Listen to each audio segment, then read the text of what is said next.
Bem, chegou aquela época do ano novamente, da faxina de primavera. Abrindo a casa toda, você pega o espanador e a vassoura para remover todas aquelas teias de aranha das suas janelas.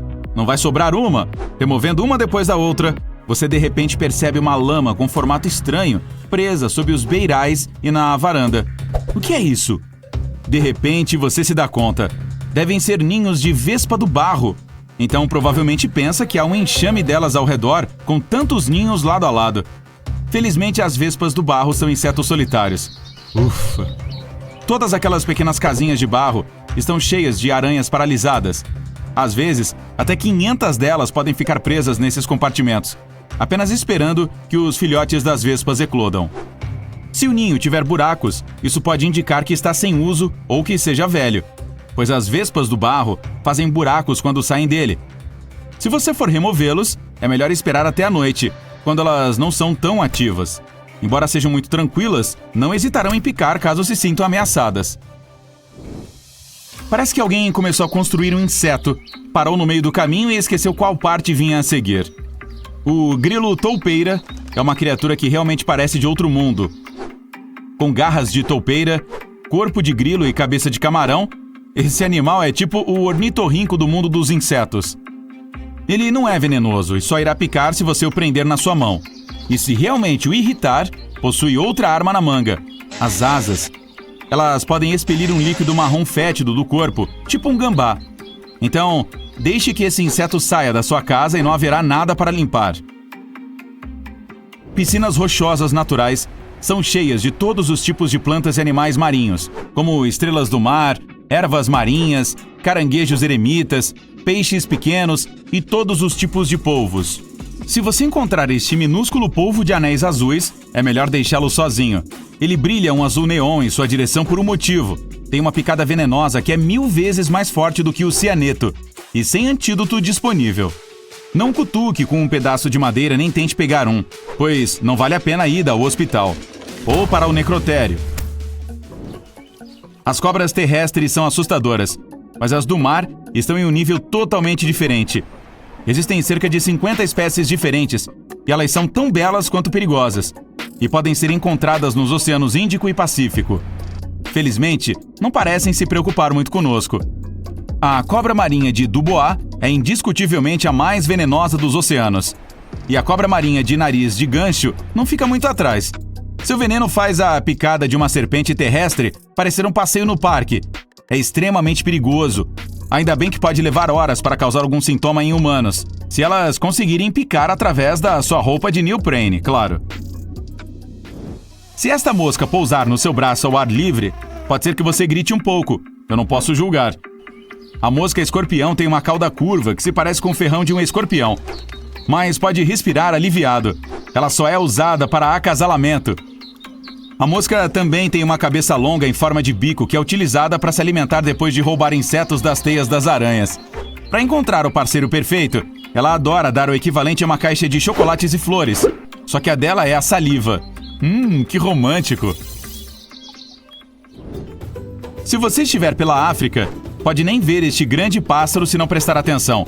O bico de tamanco irá casualmente ficar parado enquanto você passa por ali. Ele alcança até 1,5 metro de altura e tem envergadura de 2,5 metros. Seu aspecto parece com o de um grande predador, embora ele seja tudo menos isso. Conhecido como um dos pássaros mais lentos, quase como uma estátua, o bico de tamanco come peixes perto da superfície da água, sem nenhuma preocupação no mundo. Essa ave não tem medo de humanos. Embora não se aproxime naturalmente para conversar sobre o tempo, nos permite chegar perto o suficiente para tirar algumas fotos. Agora, se você ouvir um pequeno rangido enquanto estiver no jardim, pode ser um rato, um esquilo ou um besouro rinoceronte avisando que você está perto demais. Ele adora fazer barulho quando incomodado. Com um chifre gigante e assustador no topo da cabeça, pode até parecer que ele é capaz de se defender com esse acessório, mas isso não é possível. O chifre serve apenas para remover folhas e galhos do caminho e para impedir que outros machos se aproximem da fêmea.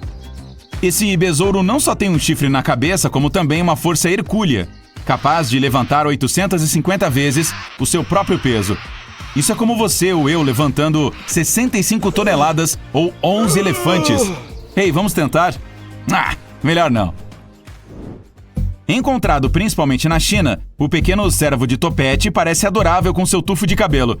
Isso é até que ele se vire. É um cervo vampiro! Felizmente, este animal não quer sugar o seu sangue nem usar uma capa. Essas presas crescem apenas nos machos durante a estação de acasalamento, ao invés de chifres, para lutar por territórios e por suas fêmeas. Elas estão mais para presas como as dos elefantes do que dentes afiados. O animal não só tem presas, mas também é conhecido por latir como um cachorro e fugir como um gato quando está com medo. À noite, céu vermelho, deleite do marinheiro. De manhã, céu vermelho. Toma cuidado, marinheiro. Mas ninguém falou nada sobre marés vermelhas. A maré vermelha é uma proliferação de algas tóxicas que surge do fundo do mar após tempestades particularmente fortes. É como se tivessem derramado ketchup ou se houvesse ferrugem na água. Mas ela é muito pior para os seres vivos no entorno. Os peixes e a vida marinha tentarão escapar quando expostos às algas tóxicas na água. Ela não é particularmente prejudicial para os humanos expostos, mas se você comer frutos do mar contaminados com suas toxinas, as coisas podem ficar um pouco mais sérias. Então, se o mar estiver vermelho, fique fora da água. Algumas aranhas adoram se exibir com cores brilhantes para mostrar que são perigosas. Mas não a aranha-teia de funil da Austrália. Essa criatura preta brilhante não precisa fazer um teatro para provar sua força. É uma aranha mal-humorada que causa grande problema quando decide picar. Seu veneno pode desligar todo o nosso sistema nervoso em apenas 30 minutos. Ela faz teias em qualquer abrigo, como troncos velhos, sapatos ou até mesmo naqueles anões de jardim. E gosta de viver em nossos arredores para conseguir comida com facilidade. Quando se cansa de uma área, simplesmente deixa sua teia para trás e sai em busca de um novo lugar. Perfeito! Dizem que os texugos do mel não estão nem aí, e acho que é por aí mesmo. Quando se é corajoso o suficiente para tirar comida de um jaguar, leão ou hiena, do que você tem medo? Esses parentes rudes da doninha não são apenas ferozes, mas também super inteligentes. São conhecidos por usar ferramentas para escapar de cercados. Objetos como ancinhos, pedras e lama viram coisas para escalar em busca da liberdade. Além de suas semelhanças físicas com o gambá, o texugo do mel também possui uma glândula perigosa na cauda que contém um mecanismo de fedor fortíssimo. Então, esse animal é resistente, fedorento, tem pele extremamente elástica e forte. E para piorar, uma forte imunidade a escorpiões e cobras. A melhor coisa a fazer se você encontrar com um deles é deixá-lo sozinho. Que chance nós temos? Já ouviu falar do fungo morango com creme? Não? E quanto ao outro nome, o fungo dente sangrento. Ele não é tóxico, mas tem um gosto tão amargo que é bom você pensar 2 vezes antes de experimentar. Quando novo e em crescimento, esse cogumelo branco parece ter uma gelatina vermelha saindo pelos poros. Esse líquido pegajoso é a seiva que é empurrada para cima para absorver muita água. O cogumelo adulto fica apenas bege e sem graça se comparado a isso. Por baixo do chapéu, onde são produzidos os esporos, há uma estrutura semelhante a um dente, só para deixar ele ainda mais estranho. Os demônios da Tasmânia têm fama de mal-humorados quando são ameaçados por um predador, ao lutar contra outros machos ou para conseguir um lugar na mesa para jantar. Eles são apelidados de demônios por causa dos dentes arreganhados e tortos e por terem um dos gritos mais assustadores que você poderá ouvir no meio da noite. Também comem praticamente qualquer coisa que conseguirem. Não costumam ir atrás das pessoas, embora se defendam caso forem encurralados. Você não gostaria de receber uma mordida forte dessas, não é? Ainda bem que esses diabinhos também preferem escapar. Coberta com pelos castanhos espetados com 9 pares de braços encaracolados, a lagarta macaco não é como qualquer outra lagarta. Ela recebe este nome devido à sua aparência cabeluda e também é chamada de lagarta-aranha. Este estranho inseto pode ser encontrado na América do Norte, onde se esconde entre árvores frondosas e arbustos ornamentais. Essa criaturinha peluda não é tão inocente quanto pode parecer. Os pelos em suas costas se conectam a glândulas tóxicas na pele. Se você estiver curioso o suficiente para estender a mão e encostar nesses pelos, ela ficará instantaneamente vermelha e você sentirá uma sensação de queimação e coceira, parecido com uma picada de abelha, portanto não faça isso. Mas se for picado por esse animalzinho, imediatamente coloque o local afetado debaixo d'água para remover quaisquer pelos que possam ter ficado. A marca deve começar a cicatrizar e desaparecer em uma semana. A Cabo Verde é a maior de todas as espécies de formigas. Ainda assim, apesar de ser a maior, não cresce mais do que o tamanho de uma moeda de 1 centavo. Ela é mais provável de ser encontrada em países como Nicarágua e Paraguai, nas profundezas das florestas tropicais. Ela pode ser pequena, mas tem uma picada forte, que é até 30 vezes mais dolorida do que a de uma vespa ou de uma abelha. Os moradores locais às vezes se referem ao pequeno inseto como a formiga 24 horas, porque você sentirá um dia inteiro de desconforto após ser picado. Apesar da sensação desagradável, não é muito perigosa e deve cicatrizar em uma semana. Essa formiga tem um hábito peculiar que pode tornar mais fácil evitar a mordida poderosa dela. Isso porque ela libera um odor forte e nojento para afastar os predadores. Então, se você estiver caminhando pela floresta tropical e sentir um odor intensamente desagradável, me desculpe. Os barbeiros são semelhantes às baratas típicas, exceto que são mais magros, não têm asas e apresentam um padrão de linhas interessante nas costas. Mesmo que o nome possa soar como o de um dedicado profissional de cabelo, esse inseto é tudo menos isso. Ele normalmente pode ser encontrado nos estados mais quentes do sul dos Estados Unidos. E essa coisinha incômoda se esconde em qualquer lugar, em rachaduras, sob as camas e nos móveis. Ele é apelidado de inseto vampiro, pois só sai à noite. Embora a picada não pareça muito dolorosa, pode ser incrivelmente perigosa. É comum que humanos sejam alérgicos à saliva do barbeiro, e se for esse o caso, a picada vai coçar de maneira incrível. Esse inseto também carrega um parasita perigoso que afeta gravemente a maioria dos humanos. Se você alguma vez for picado por um deles, certifique-se de visitar seu médico o mais rápido possível. A mandarina é a maior espécie de vespa do mundo. Ela tem um padrão listrado em amarelo e preto. Seu tamanho e forma a distingue das abelhas e vespas. Ela é muito maior e mais fina que uma abelha e muito mais comprida que uma vespa. E vive no Japão, onde viaja em colônias de até 700 membros. Pessoas que já foram picadas pela vespa mandarina a comparam com ser atingido por um atiçador em brasa. Se você tiver o azar de ser picado por esse inseto, chame imediatamente uma ambulância. E enquanto espera pela chegada, lave a picada com água fria. A aranha viúva negra é um dos insetos mais perigosos do reino animal. Aproximadamente do tamanho de um clipe de papel, as marcas vermelhas em forma de ampulheta na barriga facilitam a distinção. Esse inseto costuma se deslocar sozinho e pode ser encontrado em regiões mais quentes, em abrigos escuros e secos, como porões ou garagens. As viúvas negras são consideradas as aranhas mais venenosas da América do Norte. Seu veneno é 15 vezes mais forte que o de uma cascavel. Estranhamente, a picada não é particularmente dolorosa. Parece mais uma picada de agulha, mas pode deixá-lo incrivelmente mal. Se você encontrar uma aranha dessas, não a provoque, pois ela só pica quando está irritada. Se for picado, procure imediatamente o atendimento de emergência. Os profissionais de saúde podem oferecer um antiveneno que reduz os sintomas da picada. A Yellow Jacket é uma espécie perigosa de vespa que pode ser encontrada em todo o mundo. Ela tem padrões distintos de amarelo e preto. O amarelo é uma cor neon marcante, muito mais brilhante do que o de uma vespa comum. As Yellow Jackets vivem em grandes colônias e constroem seus ninhos em árvores, arbustos e até mesmo no subsolo. Se você encontrar um ninho delas, afaste-se lentamente e tome cuidado para não ameaçá-las ou irritá-las. A picada de uma delas definitivamente não é uma sensação agradável. Embora a maioria das pessoas pense que os escorpiões são parentes dos caranguejos e de outros crustáceos, eles são na verdade uma forma de inseto. São um tipo de aracnídeo, o que significa que estão intimamente relacionados às aranhas. Tendem a ser encontrados em climas quentes e secos, como desertos, e costumam sair à noite. Eles são criaturas predatórias conhecidas por picarem logo de cara. A picada é semelhante à de uma vespa, mas pode ser muito mais perigosa. Tende a acelerar os batimentos cardíacos e causar dificuldade para respirar. Se você for picado, lave imediatamente o ferimento. Contate um profissional de saúde que possa lhe dar um tratamento antiveneno. Existem quase 300 espécies diferentes de formigas de fogo em todo o mundo. Todas têm a mesma picada poderosa. Elas são insetos minúsculos que viajam em grandes colônias e têm uma cor marrom clara distinta, quase vermelha. São mais comumente encontradas nos Estados Unidos e atraídas por comida. Tendem a fazer muitos piqueniques, para os quais não são convidadas, como os meus sobrinhos. As picadas de formiga de fogo coçam muito, mas não são muito perigosas. Colocar o local atingido sob água fria corrente deve ajudar a aliviar a coceira e a picada deve desaparecer em cerca de uma semana. Se você tiver uma reação mais grave do que coceira, procure atendimento médico urgente.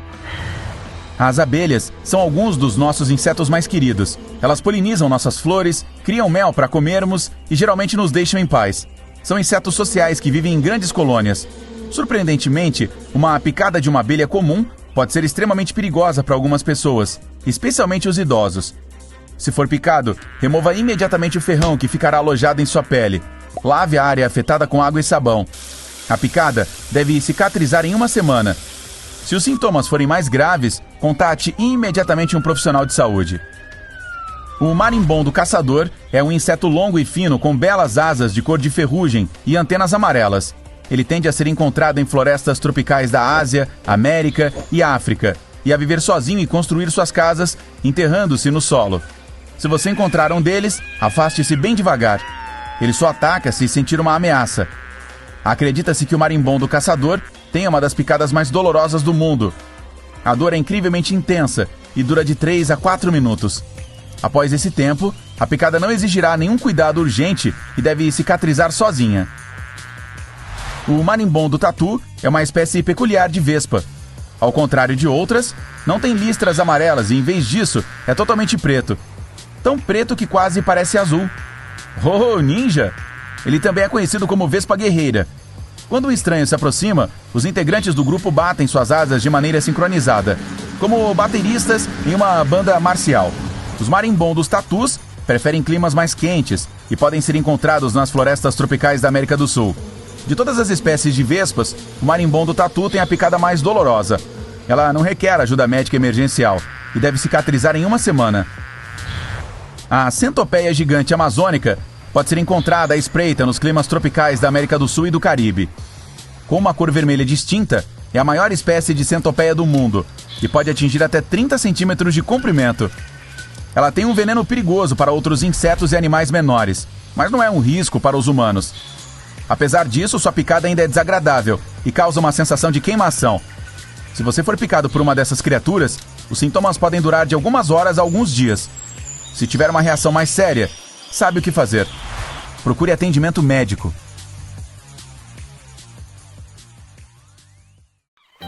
Você já se perguntou por que os pássaros tendem a voar em círculos? É por causa das térmicas. Térmica é como uma grande bolha de ar quente que se eleva a partir do solo. Você já empinou pipa em um dia de muito vento e a observou subir e descer? Imagine se o vento fosse quente em vez de frio, e em vez de uma pipa, você fosse um pássaro ou um planador. Pois é, esse vento quente seria uma térmica. As térmicas ocorrem quando o Sol aquece a Terra e o ar próximo ao solo fica quente e começa a subir. Isso cria uma coluna de ar ascendente que pode ser usada por pássaros e planadores para subir ao céu. Da mesma forma que você pode usar o vento para empinar uma pipa, os pássaros podem usar as térmicas para voar sem bater muito as asas. Eles podem circular dentro da térmica e subir cada vez mais alto sem gastar muita energia. Os pássaros que tendem a usar esse modo de voar em círculos são as grandes aves de rapina, como falcões, abutres e águias. Quando elas voam em círculos no céu, parece que estão apenas pairando no ar, mas não, é tudo uma questão de térmicas novamente. Isso as ajuda porque, à medida que sobem mais alto sem se cansar, elas podem procurar alimentos com mais facilidade ou ficar atentas a predadores em uma boa posição no céu. As térmicas também são importantes para alguns outros animais voadores, como os insetos. Podemos ver muitos pássaros voando em círculos juntos. O fato de ficarem juntos os ajuda a economizar ainda mais energia. Alguns pássaros, como gansos e patos, tendem a voar em uma formação em V para economizar força. O interessante é que todas as aves do bando se revezam na liderança do V. À medida que voam, as aves da frente se cansam, recuam e outras aves assumem a liderança. Dessa forma, todos os pássaros têm a chance de descansar e economizar energia. As térmicas também podem criar tempestades poderosas, como as trovoadas. E às vezes, quando vemos pássaros voando em círculos ou em forma de V, é porque pressentiram que uma tempestade está chegando. Isso acontece porque o mau tempo vem acompanhado de baixa pressão. Os sistemas de baixa pressão são áreas na atmosfera em que a pressão do ar é mais baixa do que nas áreas ao redor. Essa queda de pressão pode fazer com que o ar se mova e crie vento. Se houver umidade suficiente no ar, a baixa pressão pode até causar tempestades, chuvas fortes e também furacões. As aves migratórias costumam usar seus sentidos aguçados de audição e visão para detectar mudanças nas condições climáticas. Quando uma tempestade se aproxima, pode haver mudanças na pressão do ar, na velocidade do vento e na temperatura, o que pode afetar seu comportamento. Alguns outros animais também apresentam comportamentos interessantes quando o mau tempo se aproxima. Vacas e outros animais podem se amontoar em grupos para se aquecerem e se protegerem durante uma tempestade. Além disso, sabe-se que as vacas se deitam no campo antes de uma tempestade como forma de minimizar o desconforto. A crença é que as vacas preveem o clima e se deitam porque podem sentir uma queda de pressão no ar, que acontece quando uma tempestade se aproxima. No entanto, isso ainda não foi confirmado cientificamente, pois não há evidências suficientes que apoiem essa ideia. As vacas realmente gostam de se deitar de vez em quando, mas o fazem por vários motivos, como para descansar ou ruminar. Portanto, quando você vê uma vaca deitada, não pode ter certeza de que é porque tem tempestade chegando. Estudos diversos apresentaram resultados diferentes. Um concluiu que as vacas não apresentavam nenhuma mudança de comportamento significativa antes da chuva, enquanto o outro concluiu que as vacas se levantavam com mais frequência quando a chuva estava chegando. Os anfíbios, como rãs e sapos, podem nos dar informações sobre fenômenos naturais. Anuros coachando mais alto e por mais tempo do que o normal podem indicar que uma tempestade está se aproximando. As rãs são sensíveis a mudanças na umidade e na pressão do ar e tendem a se tornar mais ativas e vocais pouco antes de uma tempestade.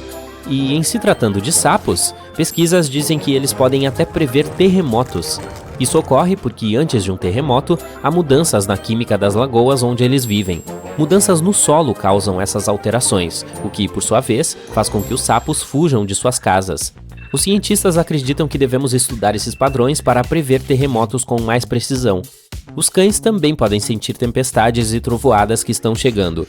Eles sentem mudanças na pressão do ar na atmosfera, além de terem os sentidos de audição e olfato muito mais apurados do que os humanos. Quando uma tempestade se aproxima, é possível perceber certos aspectos no comportamento do cão. Por exemplo, ele pode ficar mais inquieto ou colado em você, pode ofegar excessivamente ou andar para frente e para trás, assim como tentar se esconder em um local seguro. Isso ocorre porque os cães podem sentir a eletricidade estática que se acumula no ar antes de uma tempestade e podem ficar ansiosos ou assustados com os ruídos altos e os flashes brilhantes dos relâmpagos. Há relatos de que os cães também podem prever terremotos, mas não há nenhuma evidência concreta disso. Mas quem se importa? Os cães são nossos heróis de qualquer maneira. As abelhas também podem sentir mudanças nos níveis de pressão e umidade, e assim usam essas informações para prever quando uma tempestade está chegando. As abelhas são insetos sociais que vivem em grandes grupos em colmeias ou colônias. É por isso que prever o tempo é tão importante para elas, pois precisam proteger suas colmeias e procurar alimentos antes que a tempestade chegue.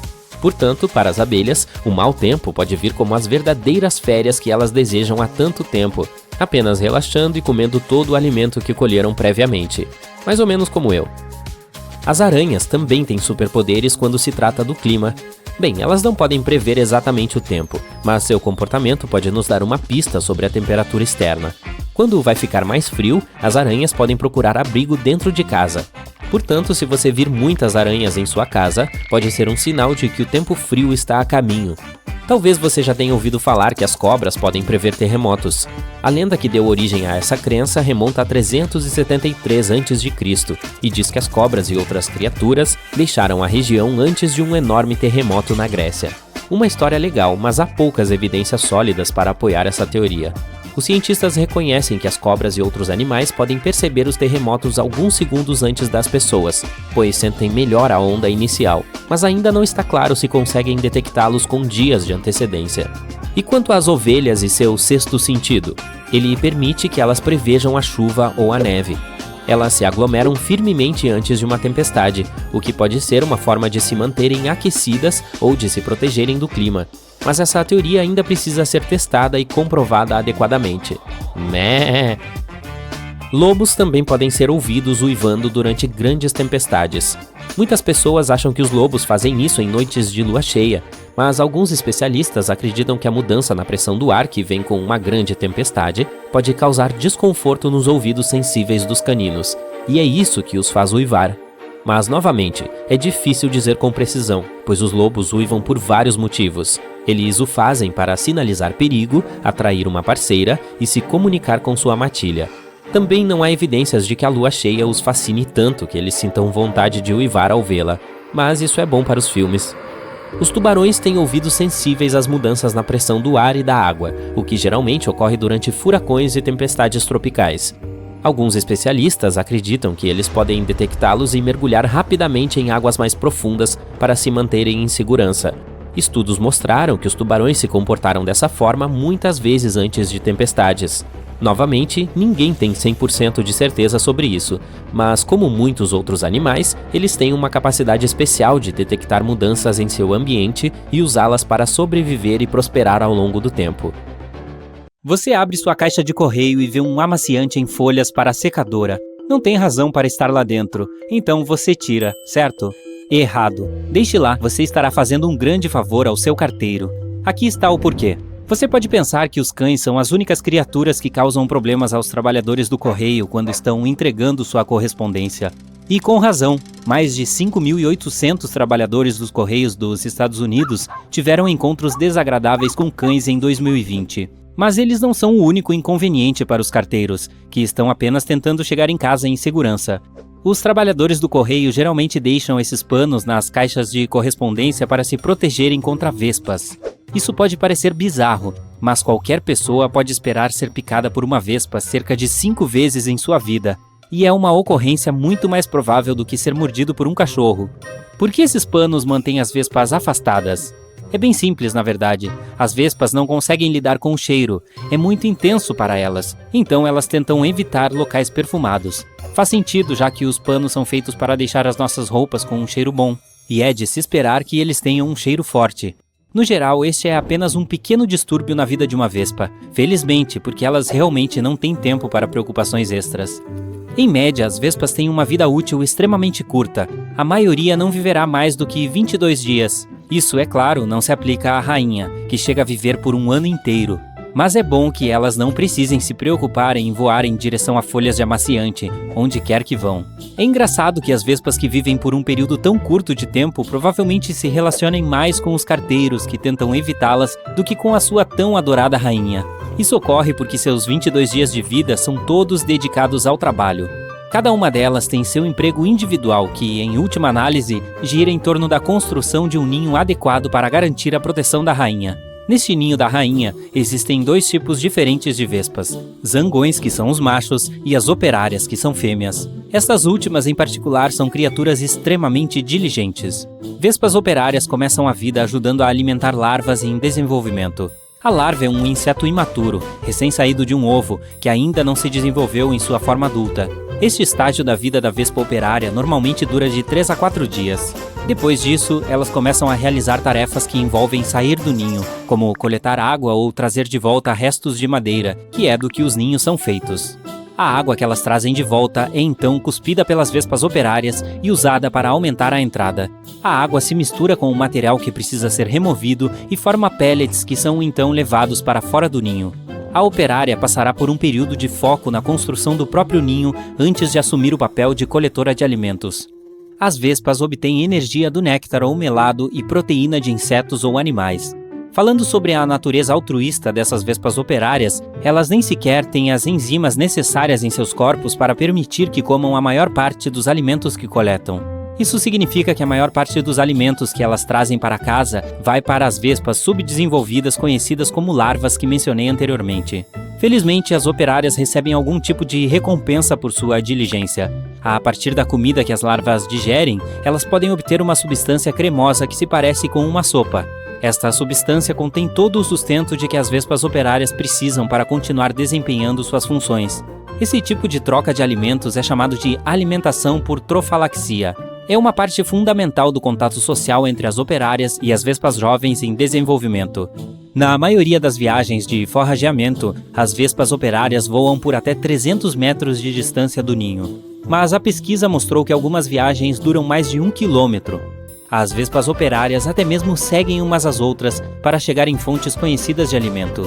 Elas terminam suas vidas dentro do ninho, mas elas não relaxam e aproveitam a aposentadoria. Em vez disso, assumem seu papel final, que é proteger a entrada do ninho. Então, como a vida de uma vespa trabalhadora se compara com a de um zangão? Bom, em comparação, seus colegas do sexo masculino são realmente bastante lentos, apesar de seu tamanho. Os zangões têm em média mais de 1,2 centímetro de comprimento, enquanto as vespas operárias geralmente são menores que isso. Os zangões também são mais coloridos, têm longas antenas caídas e não têm a capacidade de picar. A rainha é maior do que todos e tem aproximadamente 2,5 centímetros. Por que sugiro que zangões sejam mais preguiçosos? Bom, enquanto as vespas operárias coletam madeira, água ou comida, os zangões muitas vezes podem ser encontrados no ninho, colocando a cabeça em células vazias, deixando apenas sua cauda visível. Estão fazendo algo para agregar valor? Na verdade, não. É mais provável que estejam apenas tirando um cochilo. Quando eles não estão fechando os olhos, são conhecidos por ajudar a distribuir alimentos para as larvas, indo de célula em célula e colocando as refeições em suas bocas abertas. Os zangões também tentam carregar o seu peso de outras maneiras, o que, em um sentido literal, não seria difícil de fazer, já que a maioria dos zangões e operárias pesa entre 10 e 19 miligramas. De qualquer forma, eles também carregam e descartam qualquer lixo que possa se acumular dentro do ninho. Esses ninhos onde a rainha, os zangões e as operárias coexistem, normalmente duram entre 3 a 4 meses. Eles caem no inverno, quando a nova rainha voa para hibernar. O resto das vespas e o próprio ninho lutam para sobreviver às condições frias do inverno, assim como a nova rainha. Pesquisas mostram que apenas 2 em cada 4.500 rainhas sobrevivem ao período de hibernação. Isso não é apenas devido às condições climáticas. A rainha encontra locais escuros e secos para hibernar, como uma rachadura na parede dentro de uma casa.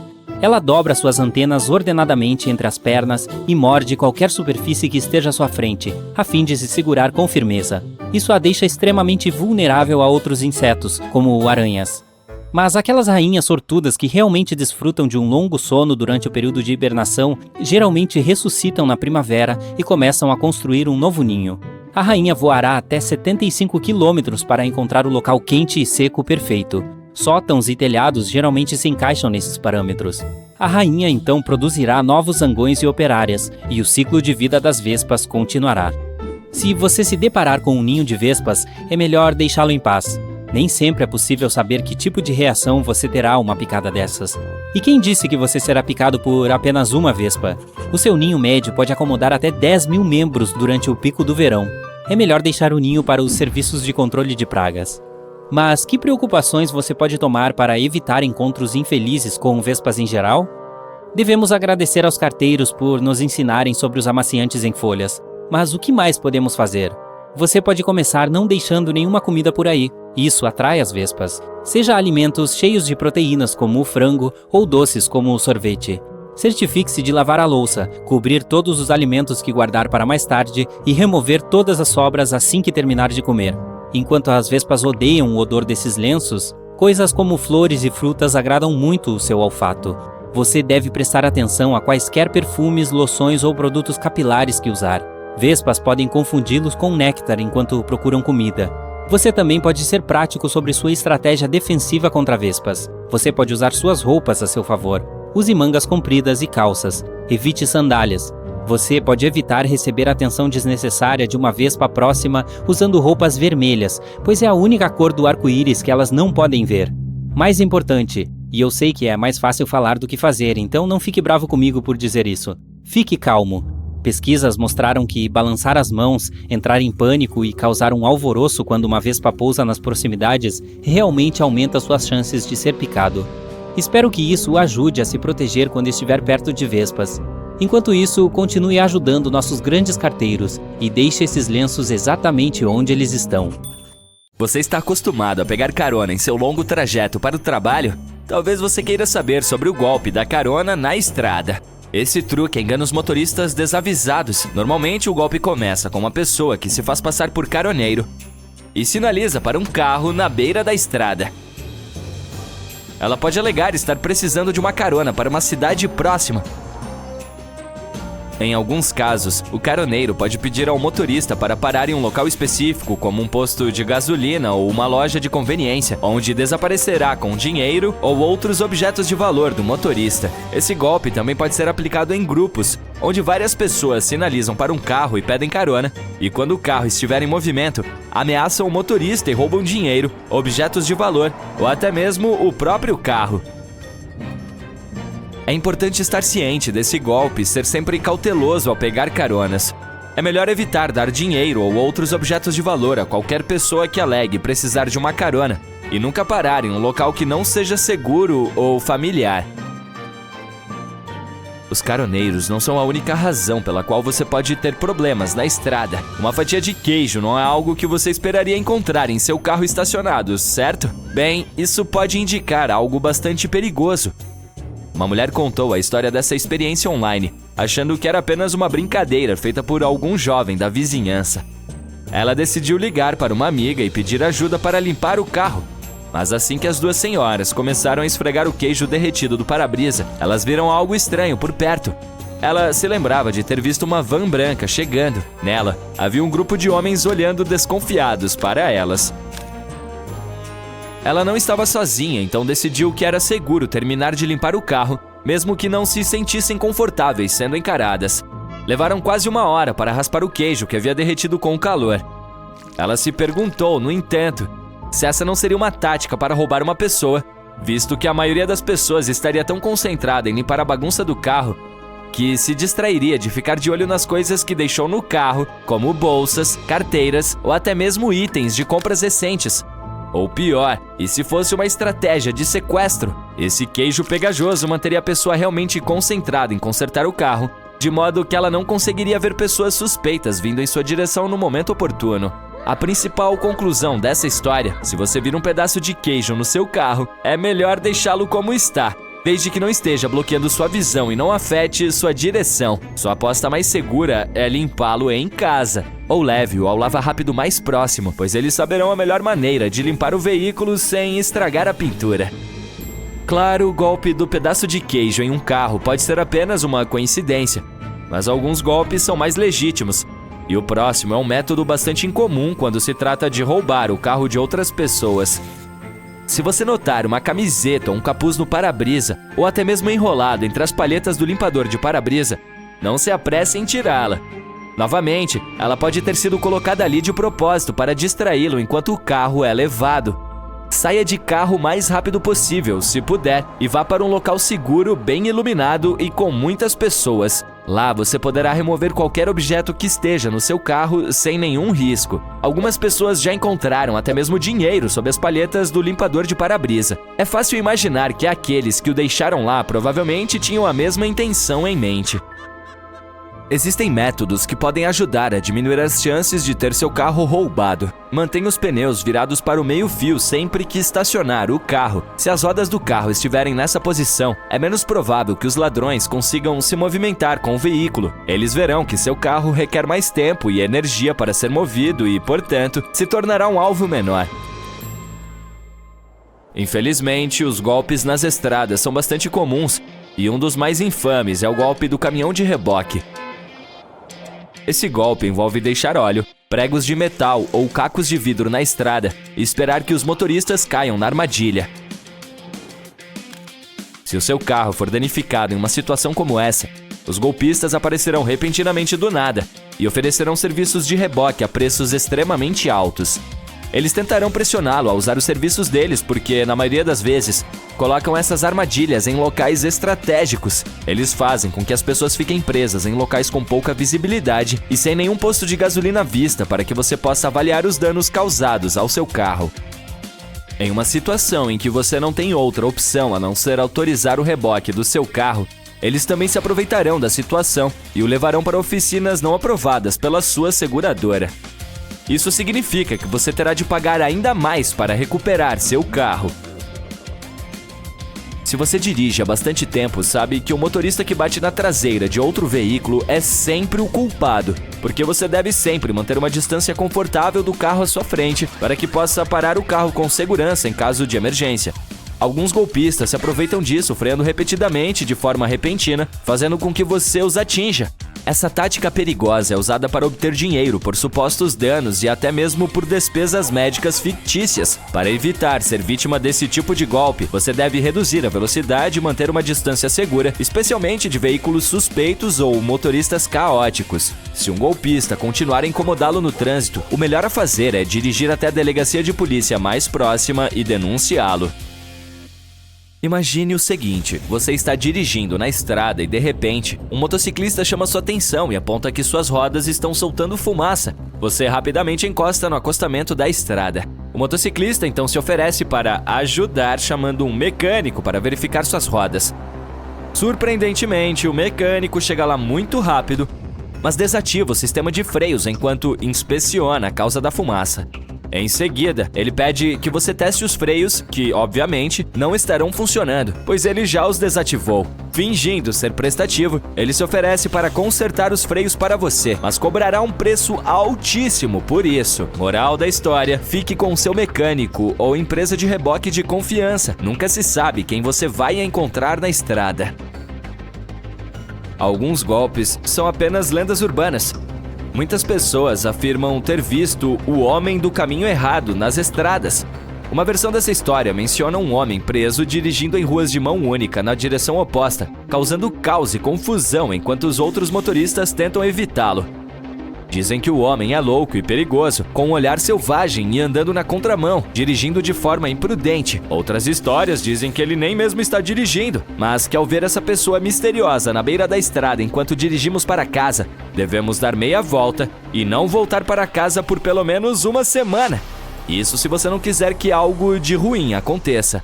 Há inúmeras histórias de quase acidentes e acidentes com essa figura misteriosa.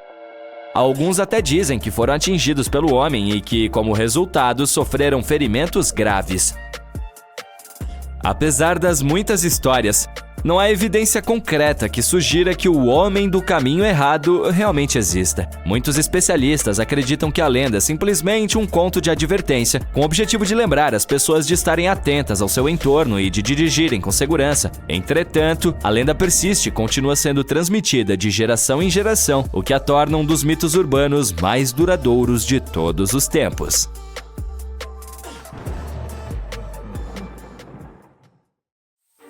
No coração de uma floresta densa, uma pessoa embarca em uma caminhada mergulhando nas profundezas ocultas do playground da natureza. Mas esse não é um passeio comum entre as árvores. Ele dá uma guinada em direção a uma descoberta sinistra e de arrepiar os cabelos. Nosso protagonista, com um brilho de curiosidade em seus olhos, descobre uma toca escondida nas sombras. A curiosidade supera o medo e nosso explorador se aproxima. Não se trata de uma toca aleatória. Ela pertence a uma raposa. E se essa for a atitude errada e ele devesse simplesmente fugir? Na alegre estação da primavera, quando a natureza ganha vida com uma energia vibrante, as raposas se envolvem em sua intrincada dança da vida. É durante esse período que elas buscam consolo em seus santuários subterrâneos. Durante o resto do ano, quando o mundo ao seu redor floresce, as raposas preferem se aquecer ao sol, encontrando conforto acima do solo, exceto quando o tempo piora. É nas condições mais inclementes que elas buscam refúgio em suas tocas, protegendo-se. Essas tocas, conhecidas como Fox Earths, geralmente consistem em apenas algumas entradas, ocasionalmente cobertas com terra e detritos espalhados. Durante os meses de inverno, as raposas diligentes cavam mais tocas em antecipação à primavera que se aproxima. Às vezes, entre os restos de suas jornadas subterrâneas, encontram-se raposas mortas, um testemunho do ciclo de vida dentro dessas redes subterrâneas. Se alguém explorasse as proximidades de uma toca de raposa, notaria vestígios frescos de comida fora das tocas durante os meses de abril a junho. É nesse período, quando os filhotes de raposa brincalhões agraciam a terra com sua presença, que os restos de seus banquetes podem ser encontrados, um sinal agradável de vida se desenvolvendo. Então, como são essas terras? Afinal de contas, há outros animais com tocas na floresta também. Agora vamos ao cerne da questão. As tocas de raposa, as moradas esquivas desses seres travessos, tendem a se localizar em áreas com vegetação exuberante. Você poderá encontrar essas criaturas escondidas sob os galhos de uma árvore ou buscando refúgio sob rochas imponentes. Se você se deparar com um pequeno buraco aconchegante que parece ter sido feito sob medida para uma raposa e sentir aquele aroma inconfundível acompanhado de outras pistas intrigantes como ossos espalhados, é provável que tenha descoberto uma toca de raposa. Infelizmente, meu amigo curioso, não há uma receita infalível para saber onde essas raposas astutas escolhem construir suas tocas. Elas possuem uma capacidade extraordinária de se adaptar a diversos ambientes, sejam eles campos abertos, florestas densas ou até mesmo a tundra implacável. Imagine o seguinte, a toca de uma raposa consiste em no mínimo 4 a 5 partes. Temos a grande entrada, a rampa, a toca principal propriamente dita e um cômodo secreto que funciona como depósito de alimentos. Dependendo do tamanho da matilha, pode haver cômodos adicionais para acomodar todo o bando de raposas. Agora imagine a grande abertura da toca de uma raposa. A entrada e a rampa formam um corredor que leva de 1 a 2,4 metros de profundidade na terra, conectando o mundo externo com o refúgio aconchegante interno. Ah, mas tem mais! As raposas, por serem planejadoras experientes, armazenam seus tesouros forrageados em suas tocas. Sim, elas têm seus próprios esconderijos de comida, onde escondem todos os seus achados deliciosos. O número de cômodos dentro da toca pode variar, adaptando-se ao tamanho da matilha, pois essas criaturas astutas garantem que haja espaço suficiente para dar à luz e criar seus adoráveis filhotes, podendo até cavar túneis extras e criar entradas adicionais para manter as coisas interessantes. Agora vamos falar sobre assuntos culinários. As raposas são gourmands experientes que armazenam alimentos em grandes quantidades, prontas para enfrentar o inverno e a estação de acasalamento. Entretanto, elas não são acumuladoras extravagantes. Geralmente armazenam apenas o bastante para durar alguns dias, considerando que não se alimentam de presas frescas todos os dias.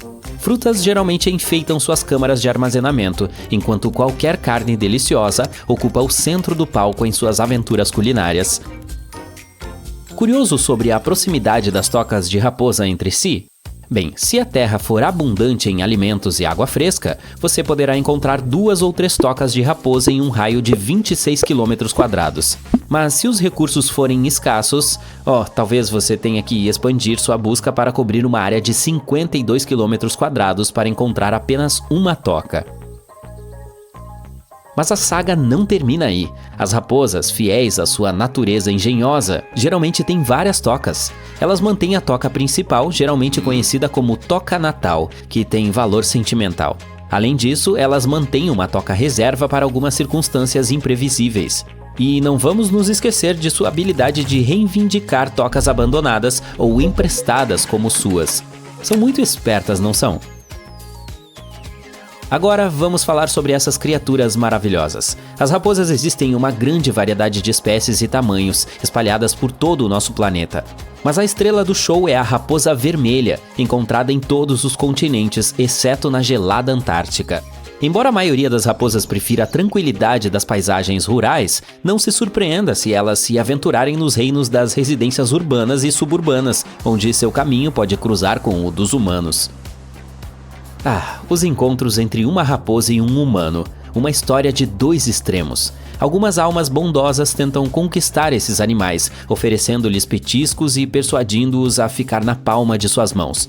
Por outro lado, há aqueles que tremem só de pensar em uma raposa, temendo sua natureza astuta e feroz. Agora imagine o seguinte cenário: e se uma raposa se aproximar de você ou lançar um ataque? Normalmente, as raposas não representam uma ameaça aos seres humanos e não têm más intenções. Elas preferem se alimentar de pequenos mamíferos ou animais domésticos, reservando sua agressividade para a caça ou autodefesa. No entanto, já foram registrados casos de raposas que cruzaram o caminho de humanos, incluindo incidentes. Portanto, é fundamental saber quais medidas tomar se uma raposa se aproximar de você ou o atacar. As raposas podem de fato ser domesticadas. No entanto, elas permanecem selvagens em seu coração e suas ações podem ser extremamente imprevisíveis. Elas podem abraçar momentaneamente seu lado domesticado apenas para voltar aos seus instintos indomáveis quando se sentirem encurraladas, ameaçadas, famintas ou simplesmente assustadas. Naturalmente, as raposas veem os seres humanos como ameaças em potencial e é de nosso interesse retribuir sua abordagem cautelosa. Nunca tente se aproximar de uma raposa, mesmo que ela pareça dócil e amigável, pois seu temperamento pode mudar em segundos, pegando você desprevenido. Evite movimentos bruscos e resista ao impulso de se aproximar, pois isso pode agitar ou assustar nossa amiga raposa. Na maioria dos casos, quando uma raposa avista um humano por perto, ela foge rapidamente ou se esconde. No entanto, se você estiver em um impasse com uma raposa, o melhor a fazer é dar um passo para trás e dar o espaço que ela deseja. Se uma raposa persistir em se aproximar, ou se você encontrar várias raposas nas proximidades, meu caro amigo, dê a elas um grande espaço e deixe-as à vontade. Evite se aproximar ou tentar alimentá-las, especialmente com as mãos. Deixe que elas continuem com seus afazeres de raposa enquanto você as observa à distância. Em uma situação em que a raposa fique encurralada, como ao entrar em um cômodo, peço que mantenha a calma. Evite levantar a voz ou causar agitação desnecessária, pois isso pode fazer com que a raposa ataque. Permaneça em silêncio, mantenha uma distância segura da criatura e forneça a ela uma rota de fuga. Certifique-se de que as portas e janelas permaneçam desobstruídas, dando à raposa a liberdade que ela procura. No devido tempo, ela sairá rapidamente. No entanto, se a sorte fugir e você se encontrar na infeliz circunstância de ser atacado por uma raposa, lembre-se de manter a calma. Evite soltar seus animais de estimação ou perseguir a raposa. Deixe que ela se retire por conta própria. Se a raposa persistir e se recusar a recuar, uma simples salva de palmas ou alguns aplausos podem afugentá-la. Agora você pode aproveitar a floresta.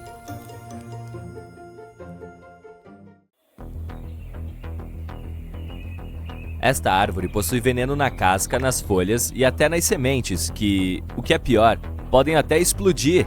Vai por mim, não é o tipo de experiência que você gostaria de ter quando estiver passeando na parte tropical dos Estados Unidos. Trata-se da acaçu, uma gigante de 30 metros coberta por espinhos com formato de cone. A árvore em si é linda, já que os frutos dela se parecem com pequenas abóboras, mas não se atreva a tocar neles. Apenas admire de longe. Uma vez que eles estouram, libertam as sementes, que viajam a cerca de 70 metros por segundo, com força suficiente para machucar uma pessoa. Mas ei, a árvore acaçu não é tão cruel assim. Ela só não quer que a incomodem, por isso se esforça tanto para enviar as sementes o mais longe possível, cerca de 40 metros de distância. Então saia do caminho dela. Algumas árvores são tão perigosas que têm até placas de alerta, como, por exemplo, a mancenilheira. Ela finge ser totalmente inofensiva, e seus frutos se parecem com maçãs. Mas se você comê-los, pode dar adeus a este mundo. Estou falando sério. Tocar nela também não é seguro. Até olhar para ela é perigoso. Não estou brincando. Não dá sequer para destruí-la. Quem se atreve a fazer isso é punido na hora. Quando se tenta cortar a árvore, ela esguicha uma gosma diretamente nos olhos do agressor. Pois é, essa substância pode causar cegueira temporária e, se entrar em contato com a pele, causará queimaduras e bolhas. Só existe uma forma de domar essa árvore. Primeiro, é preciso queimá-la em sua base e ficar longe dela, é claro. Depois de derrubá-la, ela deve ser deixada para secar ao sol. E uma vez seca, já pode ser manuseada. Existem até móveis feitos com a madeira dela. Ei, pode puxar uma cadeira. E esta coisinha aqui, ela é conhecida como pinhão roxo ou fruta jatropa. Se tentar comê-la, a primeira coisa que você sentirá é uma queimação na garganta. Assim que ela chegar ao seu estômago, você terá dores intensas. O resultado pode ser terrível, como depressão grave do sistema nervoso central. Neste caso, depressão não é tristeza, é um estado fisiológico no qual a taxa de respiração fica comprometida, a frequência cardíaca diminui e pode-se até perder a consciência. Isso sem falar nas possíveis consequências mais sérias. Ah, veja só essas folhas com formato de coração, que gracinhas! Mas a fruta desta planta não tem graça nenhuma. A Pangium edule é nativa do sudeste asiático e seus frutos podem ser comidos, mas exigem uma preparação muito cuidadosa. Primeiro, é preciso pegar esta bola marrom que parece uma pera, é o fruto. Depois, devem-se ferver as sementes. Sim, é preciso tirar as sementes desta polpa macia, cremosa e que parece comestível, mas não é. A próxima etapa é mergulhá-las ou enrolá-las em folhas de bananeira e deixar curtir 40 dias para que o cianeto de hidrogênio evapore. Pois é, ainda bem que o cianeto de hidrogênio é um pouco solúvel em água e pode ser tirado das sementes após a fervura e fermentação delas. Mas será que vale a pena tanto trabalho? A verdade é que essas sementes são colocadas em alguns pratos, então são usadas mais como tempero. Bem, fiquei com preguiça só de saber como se tira o cianeto de hidrogênio. Enquanto algumas frutas exigem uma preparação super cuidadosa, outras podem ser comidas só quando estão 100% maduras. É o caso dos frutos do sabugueiro. Verdes são ricos em vitamina C, o que é bom para a saúde, mas também em cianeto, que não é tão bom. Essas frutinhas são muito populares e usadas para fazer tortas, caldas, chás, geleias e muito mais. Se estiverem totalmente maduras e cozidas, não são perigosas, por isso não são proibidas. A fruta nacional da Jamaica, o ackee, possui um sabor especial. É suave, amanteigado e quem já o provou diz que tem gosto de ovos mexidos. Assim como o sabugueiro, essa fruta só é segura de comer quando está totalmente madura. Então, a importação de ackee verde foi proibida nos Estados Unidos quase 50 anos atrás. A única parte comestível é a polpa branca e cremosa. A parte rosa, por mais apetitosa que pareça, é altamente tóxica. O mesmo se aplica às sementes pretas. E agora um fato curioso. As pessoas costumavam usar o ackee para limpar roupas graças às suas propriedades de tirar manchas. É que as cápsulas da fruta têm saponinas que criam a espuma necessária para lavar roupas. Hoje, isso já não é tão popular e a maioria das pessoas prefere sabão de supermercado. Apesar de ser bastante comum no Brasil, não é fácil encontrar graviola nos Estados Unidos. Lá ela se chama soursop e é considerada perigosa por liberar toxinas quando não está madura, trazendo danos à saúde.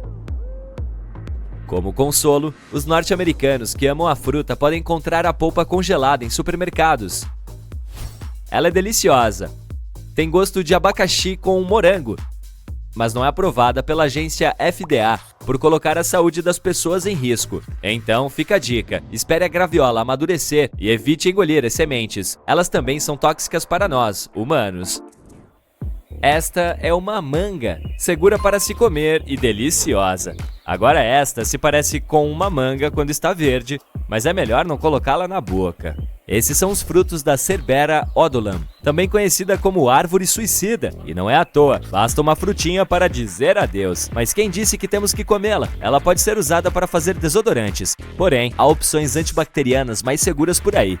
Então, é melhor deixar essa árvore em paz. Por falar em árvores, não precisam ser venenosas para oferecerem perigo. O pinheiro búnia, por exemplo, possui cones extremamente gigantes, maiores do que a sua cabeça. Imagine o tamanho das nozes que os pinhões carregam. O único perigo dessa árvore é uma pinha gigante cair em cima da sua cabeça. De resto, se cozinhar os pinhões, você terá um chá super saboroso. Eles também não têm glúten, então podem fazer parte de qualquer dieta da moda. Essa árvore existe há bastante tempo, desde quando os dinossauros vagavam pelo planeta. Mas hoje em dia são mais comuns em Queensland, na Austrália. Sabe aquela frase, a dose faz o veneno? A Escoecaria galocha é uma prova disso. Ela pode ser extremamente útil para fins medicinais e muito tóxica quando usada da forma errada. Sim, pode não ser só a dose, mas também a ciência que faz o veneno. A seiva dela pode causar bolhas, queimaduras e até cegueira temporária, igual a mancenilheira. Ah, então é por isso que ela é chamada de mangue de cego.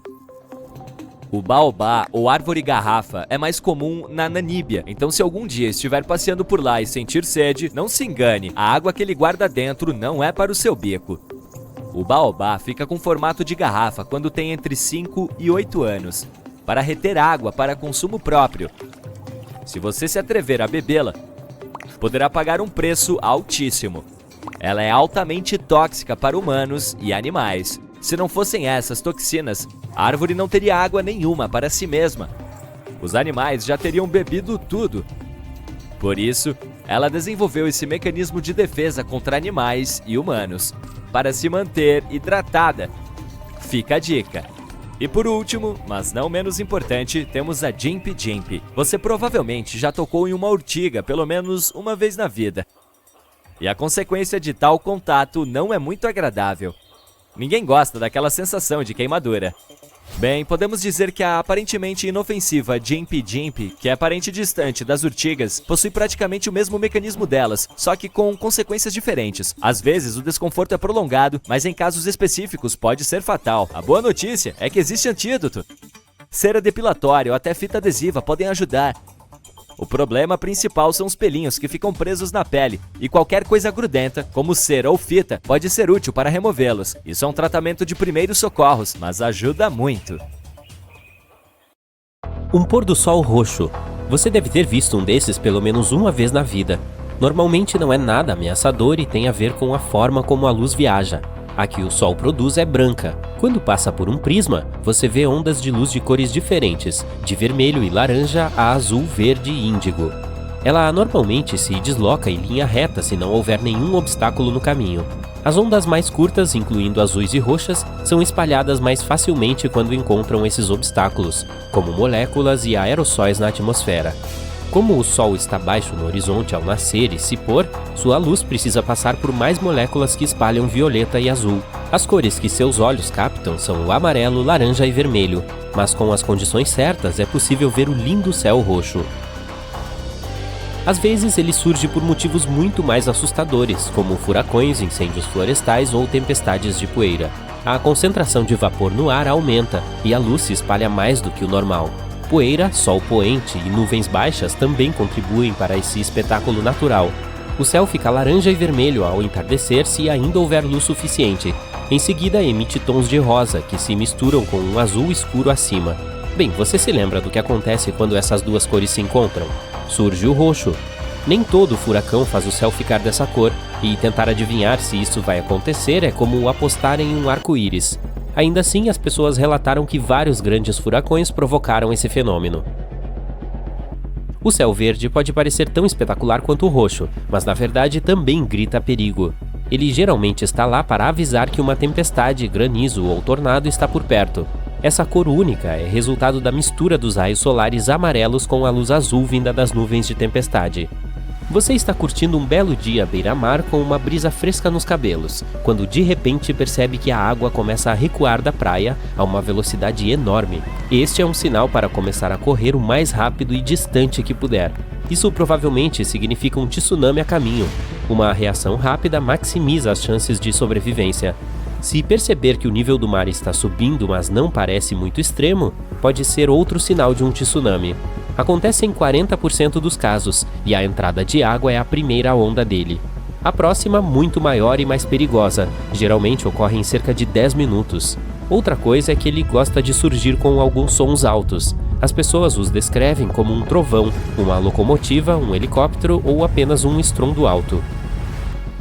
Você vê um canal de água agitada na praia? É melhor ficar longe da água. Pode haver uma corrente de retorno sob a superfície e ser extremamente perigosa. Às vezes, as ondas atingem a costa de uma maneira estranha, formando essas correntes. Você pode ver uma quebra estranha nas ondas, ou uma área com uma cor diferente do resto da água. Pedaços aleatórios de algas marinhas indo em todas as direções são outro sinal de alerta. Se acontecer de ficar preso em uma corrente de retorno, tente se manter à tona, mas não ir contra ela. Você só irá desperdiçar energia preciosa. Grite por socorro e tente flutuar ao longo da praia. Depois de sair da corrente, nade diagonalmente até a costa. Da próxima vez que vir nuvens de formato cônico no céu, lembre que é um bom momento para começar a procurar algum abrigo. Se continuar assim, uma forte tempestade está a caminho, mas se uma delas com esse formato começar a girar, significa que está prestes a se transformar em um tornado. Se houver abelhas por perto, elas podem salvá-lo de grandes problemas um dia. Essas pequeninas trabalhadoras ficam mais ativas do que o normal quando sentem que uma tempestade está a caminho e aceleram para coletar mais néctar antes que ela os atinja. Uma vez que terminam, sempre voltam para a colmeia 10 a 15 minutos antes da chuva forte, mesmo quando não há sinais óbvios de que esteja chegando. O segredo para isso são pelos supersensíveis nas costas que podem captar acúmulos eletrostáticos de nuvens de tempestade. Durante séculos, as pessoas notaram que os animais agem de maneira estranha alguns dias antes de grandes eventos sísmicos. Os cachorros não param de latir, as vacas param de dar leite, e os sapos, ratos e cobras saem de casa. Parece que os animais podem sentir ondas de choque iniciais menores que são imperceptíveis para os humanos. Os cientistas tentaram encontrar alguma explicação para isso e realizaram testes e experimentos intermináveis. Até agora, ainda estão tentando explicar esse mistério. Você pode sentir o cheiro de ozônio no ar? Quando uma tempestade está a caminho, é o odor mais distinto e acre que se pode perceber. Uma carga elétrica de um raio o liberta de altitudes mais elevadas. O outro cheiro de chuva mais agradável é o petrichor. A água da chuva desperta moléculas em plantas, árvores, concreto e asfalto, e o aroma se espalha por todo lugar. Você pode até sentir esse cheiro na própria boca. Todos aqueles íons positivos no ar que um raio libera se misturam com o ozônio e a saliva. E é assim que você fica com aquele gosto metálico amargo. Quando um raio está prestes a cair, você pode ouvir sons bizarros de crepitação, zumbido ou vibração vindos de objetos de metal próximos. As palmas das mãos podem começar a suar, e é capaz que seu cabelo fique em pé. Esse é um claro apelo à ação para salvar sua vida. Cargas positivas estão passando por seu corpo, tentando alcançar a parte carregada negativamente da tempestade. Confie em mim, você não quer que elas o atinjam. Se não vir nenhum abrigo que possa alcançar rapidamente, tente se tornar menor do que os objetos ao seu redor.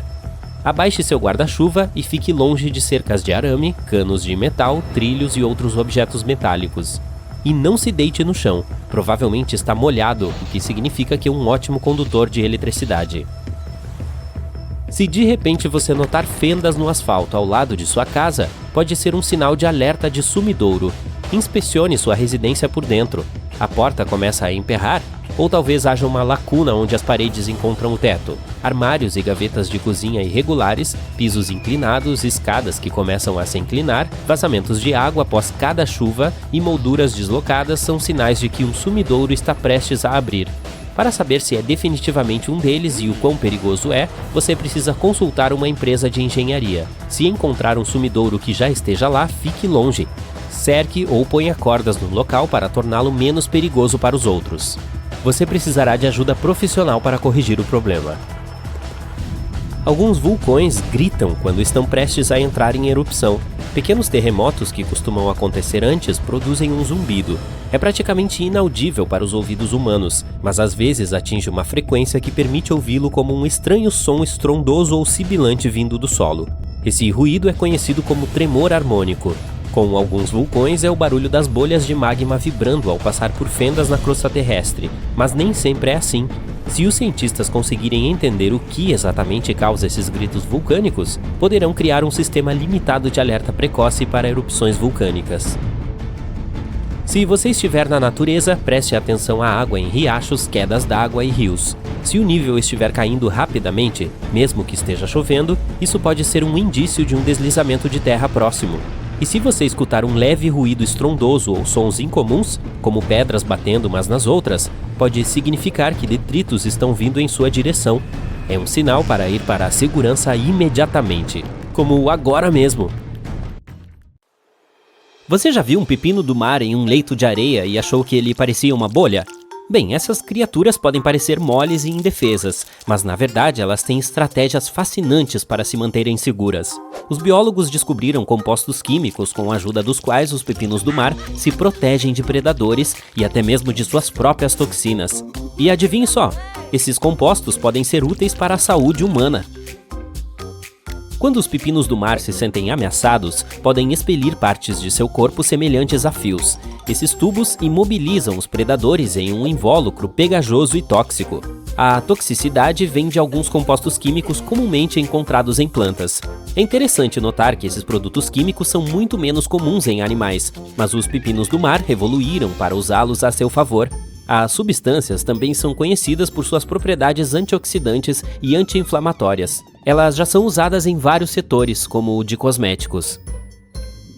Mas o uso desses produtos químicos como defesa cria um grande problema para os pepinos do mar. Eles precisam evitar se machucar com suas próprias toxinas.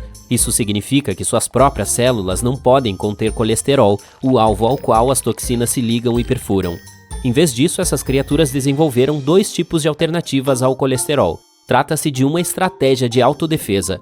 Se você consegue produzir essas substâncias tóxicas, precisa ser capaz de não ficar doente. Por mais inteligentes e bonitos que sejam, agora você sabe que não deve tocar em um pepino do mar caso encontre um na praia. Falando de coisas que devemos evitar na praia, vamos falar do caracol Conus marmoreus, uma criatura tão única e perigosa que fará sua cabeça girar. Esse caracol é um grande viajante do mundo. Ele pode ser encontrado desde o extremo sul da Índia até Okinawa, no Japão, e a sudeste da Nova Caledônia e Samoa. É uma variedade impressionante. E não é apenas o local onde é encontrado que é interessante, é como ele caça. Esse caracol pode ser pequeno, mas é um predador feroz. Ele adora devorar outros caramujos e às vezes até os de sua própria espécie.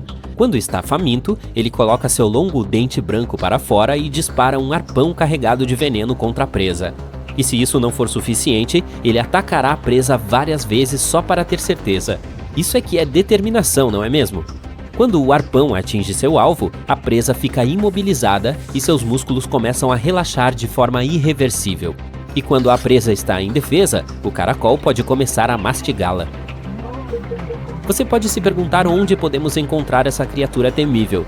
Bem, ela é encontrada em águas relativamente rasas, geralmente em plataformas de recifes de corais ou pináculos de lagoas, bem como na areia, sob rochas ou entre ervas marinhas. Cuidado onde pisa da próxima vez que for nadar, só por precaução. Pelo lado positivo, você sabia que o veneno desse caracol está sendo usado para desenvolver um possível tratamento para a dor? Alguns dos produtos químicos encontrados nessa substância foram estudados e estão se mostrando promissores. Quem diria que esse predador incomum também poderia ter um lado mais fofinho? O próximo item de sua lista de criaturas a serem evitadas deve ser um pequeno peixe chamado peixe-pedra. Talvez você ache que ele parece uma rocha fofa de estimação, mas deixe-me dizer que não se deve brincar com ele. Na verdade, é o peixe mais venenoso de todo o oceano. Esses peixes são mestres do disfarce, misturando-se perfeitamente ao ambiente em fundos rochosos ou lamacentos de habitats marinhos na região do Indo-Pacífico. Eles são como os ninjas do mar, esperando pacientemente que sua presa passe nadando antes de atacá-la rapidamente e engoli-la inteira. Mas o problema é que você pode facilmente passar nadando por um peixe-pedra sem nem mesmo perceber que ele está lá. Agora sei o que você está pensando. Não quero pisar acidentalmente em um peixe-pedra. E acredite, você realmente não quer fazer isso. Esses peixes têm muitos espinhos nas costas e liberam veneno quando são pisados. Ai! Esse veneno pode causar uma dor terrível, inchaço e danos aos tecidos. Não é exatamente um bom dia na praia, se você quer saber. Mas não se preocupe, o peixe-pedra não está querendo pegar você. Ele usa seus espinhos de forma defensiva, não ofensiva. Portanto, desde que você não o perturbe ou pise nele, não haverá problema. Apenas tome cuidado onde pisa e talvez invista em calçados aquáticos. E se por acaso você for picado, procure atendimento especializado imediatamente. É melhor sempre olhar por onde anda, arrastar os pés pelo fundo para evitar pisar diretamente nos peixes e usar sapatos aquáticos se estiver em uma área que possa abrigar peixes-pedra. Você já teve o prazer de conhecer um peixe-leão de perto? Eles são criaturas muito bonitas, com todas aquelas cores e nadadeiras que parecem asas e acessórios. É fácil ficar hipnotizado por sua elegância, mas não se deixe enganar por sua aparência impressionante. Não se deve brincar com eles. Na verdade, o peixe-leão é um dos peixes mais perigosos do oceano. Se você for picado, sentirá muita dor e talvez até tenha alguma reação alérgica. Esses peixes injetam veneno por meio de suas barbatanas dorsal e pélvica afiadas. Eles não são agressivos e não o picarão do nada, mas agirão em autodefesa se forem provocados ou capturados. Não é apenas o veneno que os torna perigosos, eles também têm dentes minúsculos. Mas em vez de usá-los para morder predadores, eles têm algo ainda mais perigoso, suas nadadeiras. O peixe-leão usa essas barbatanas semelhantes a espinhos para afastar os predadores, e infelizmente isso inclui os seres humanos. Portanto, embora possa ser tentador nadar perto desse carinha e cumprimentá-lo, tome cuidado com seus espinhos afiados. Mas aqui está um detalhe: o peixe-leão pode ser comido. Alguns dizem que eles são realmente deliciosos. E como eles são uma ameaça aos ecossistemas dos recifes, seu consumo é incentivado. Só não se esqueça de remover os espinhos venenosos antes. Se estiver mergulhando com snorkel ou nadando perto dos corais no Oceano Atlântico ou Pacífico, você poderá encontrar esses peixes incríveis. Mantenha uma distância razoável entre você e o peixe-leão e ele não se sentirá ameaçado ou assustado o suficiente para picá-lo em sua defesa. Os ouriços do mar também podem causar problemas se você se deparar com eles. Não se preocupe, eles não pularão do recife e atirarão espinhos em você. Eles não são nada agressivos. Essas criaturas estão em toda parte, de costões rochosos a recifes de coral, e são bastante comuns em quase todos os corpos de água salgada, incluindo todos os oceanos do mundo. Portanto, não é de se surpreender que ferimentos causados por ouriços do mar também sejam bastante comuns. Mas ei, acidentes acontecem, especialmente quando estamos distraídos por uma tartaruguinha fofa ou muito animados para explorar um novo local de mergulho. Agora vamos falar sobre seus mecanismos de defesa. Esses pequeninos têm duas maneiras de se defender: seus espinhos e essas minúsculas estruturas semelhantes a mandíbulas que podem injetar uma substância dolorosa. Algumas espécies têm espinhos longos e afiados que podem facilmente perfurar até mesmo uma roupa de mergulho grossa e se alojar profundamente em sua pele. Que horror! Mas não se preocupe, evitar os ouriços do mar não é uma ciência de foguetes. Basta tentar manter uma boa percepção do ambiente ao seu redor, prestar atenção aos espinhos salientes na areia e controlar sua flutuabilidade. Isso o ajudará a ficar a pelo menos alguns metros de distância dos corais, que podem esconder ouriços em suas fendas. E se uma entrada na costa tiver muitos ouriços, escolha um local de mergulho diferente, sem problemas. Agora vamos falar sobre os primeiros socorros para picadas de ouriço do mar. Deixar a área de molho em água quente por até 1h30 pode ajudar a quebrar a substância perigosa e aliviar a dor. Remova cuidadosamente os espinhos com uma pinça e raspe a área para remover as pontas incômodas. Em seguida, lave a área lesionada com sabão e enxague com água fresca. Aplique também cremes tópicos se tiver algum em sua bolsa. E, é claro, fique atento a sinais de alergia e entre em contato com um especialista imediatamente se notar algo estranho. Mas não vamos nos esquecer de que os ouriços do mar são apenas um dos muitos perigos das profundezas. Há vermes de fogo, baiacus e corais de fogo também. Portanto, não sejamos muito duros com nossos pequenos amigos ouriços. Afinal de contas, comparados a algumas dessas outras criaturas, eles são bem mansinhos.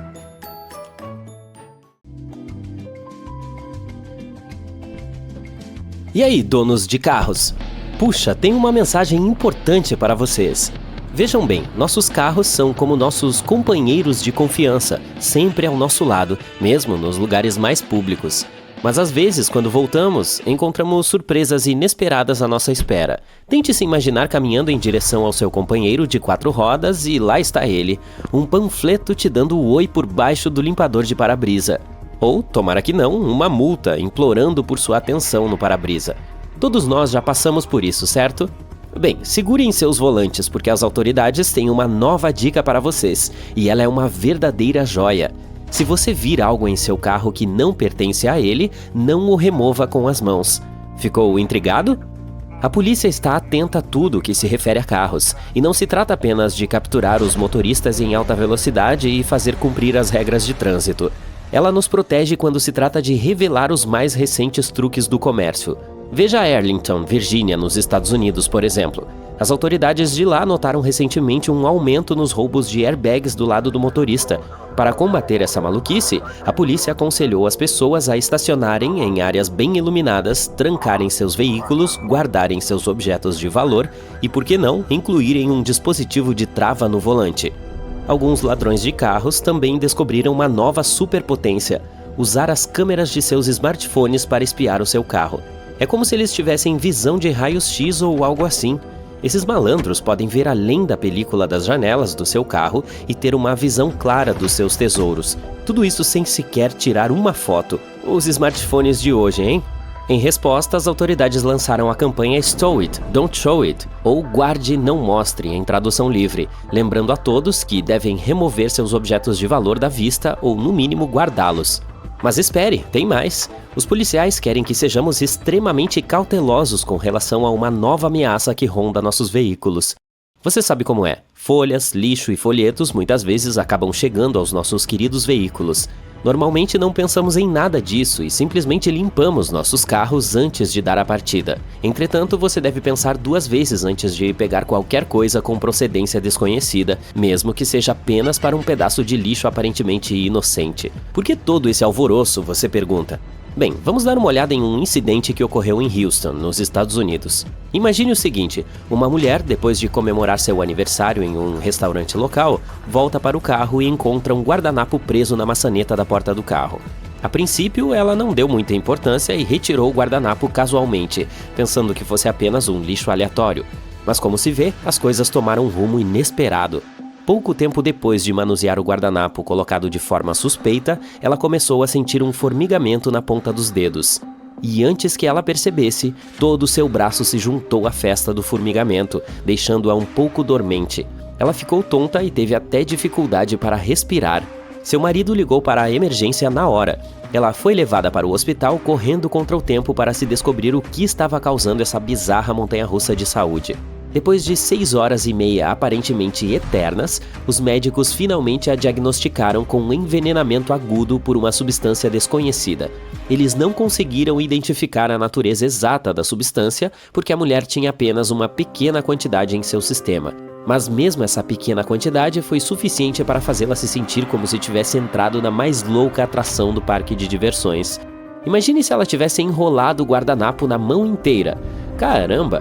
Um dos médicos sugeriu que todo esse incidente com o guardanapo poderia ter sido uma tentativa de sequestro com o carro como alvo. Espera, o quê? Um sequestro envolvendo um guardanapo e a porta de um carro? Mas parece um roteiro ruim de um filme de comédia trash. Mas é aqui que as coisas ficam realmente intrigantes. O departamento de polícia local, em sua nobre busca para solucionar esse mistério, revelou que não recebeu nenhum relato de incidentes semelhantes envolvendo portas de carro e guardanapos. Acho que o maluco por trás dessa pegadinha não atacou novamente, ou pelo menos ainda não. No entanto, eles confirmaram que a experiência e os sintomas da mulher são compatíveis com os de outros casos de envenenamento. É claro que existem muitas outras estratégias para ajudar a manter você e seu carro seguros. Por exemplo, quando se trata de estacionar, tudo gira em torno daquela vaga privilegiada. Felizmente, os especialistas têm algumas dicas que tornarão seu jogo de estacionamento mais forte e manterão os ladrões bem longe. Em primeiro lugar, se você tiver a sorte de ter uma garagem, estacione seu precioso veículo nela o tempo todo. Mas na ausência de uma garagem, é aconselhável encontrar uma área bem iluminada e aberta para estacionar. Você quer que o seu carro fique em evidência e não escondido nas sombras, onde malfeitores podem estar à espreita. Bem, aqui está um conselho bacana vindo diretamente da boca de um ex-assaltante. Esse cara conhece muito bem os truques do ramo. Quando estacionar, vire as rodas para o meio-fio. Eu sei, sou estranho, mas acredite, vale a pena. Ao fazer isso, você está dificultando a vida de eventuais ladrões. Eles teriam que fazer manobras sofisticadas apenas para fugir, e ninguém tem tempo para isso. E aqui vai uma dica extra para você. Se houver no local, tente encontrar um estacionamento que tenha atingido o padrão Parkmark. Esses locais de estacionamento passaram por uma avaliação de risco da polícia, portanto você sabe que são boas vagas. Com essas dicas simples, você estará estacionando como um profissional em pouco tempo. Atualmente tem ainda outra maneira sorrateira de os ladrões colocarem as mãos em seu carro, e isso envolve sua amada chave. Então, melhor se garantir, certo? Em primeiro lugar, mantenha as chaves escondidas. Quando você estiver em casa, certifique-se de que elas estejam fora de vista e longe de olhares curiosos.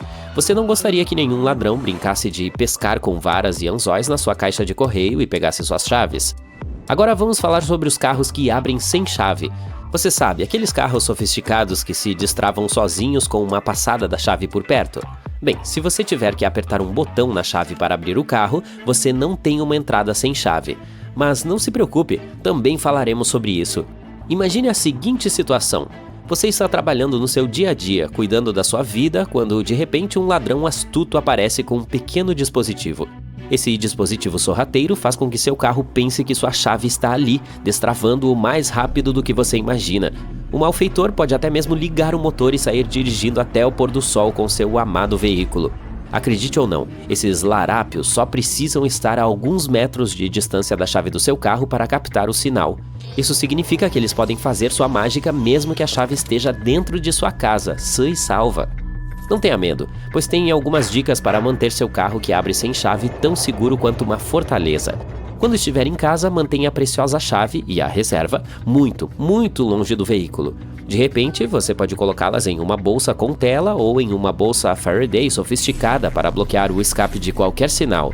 Pense nisso como se estivesse dando à sua chave um pequeno escudo invisível e aconchegante para protegê-la de ladrões que farejam sinais por aí. Aqui vai outra dica profissional. Se você decidir adotar um carro de segunda mão em sua família de veículos, faça uma pequena reforma nas chaves. Reprogramá-las garantirá que todos os sinais antigos ou surpresas silenciosas do proprietário anterior sejam eliminadas. Para garantir que seu carro esteja sempre seguro, também precisamos abordar esse assunto não tão divertido: caminhões de guincho ilegais. Esses ladrões malandros acham que podem roubar suas preciosas rodas na rua mesmo. Aqui estão algumas dicas sobre como ficar um passo à frente desses piratas do estacionamento. Em primeiro lugar, fique de olho em qualquer equipe de guincho que pareça um pouco suspeita. Você sabe, aqueles que não estão ostentando nenhum logotipo sofisticado no caminhão ou que se esqueceram de colocar seus uniformes elegantes.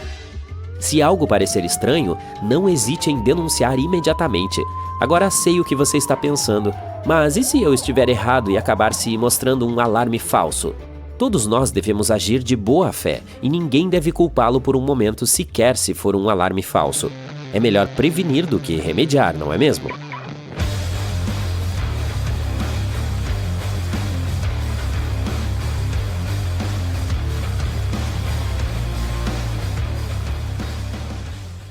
Bem, é uma bela tarde de domingo e você está fazendo compras no supermercado quando se depara com uma embalagem estufada no corredor de produtos frescos.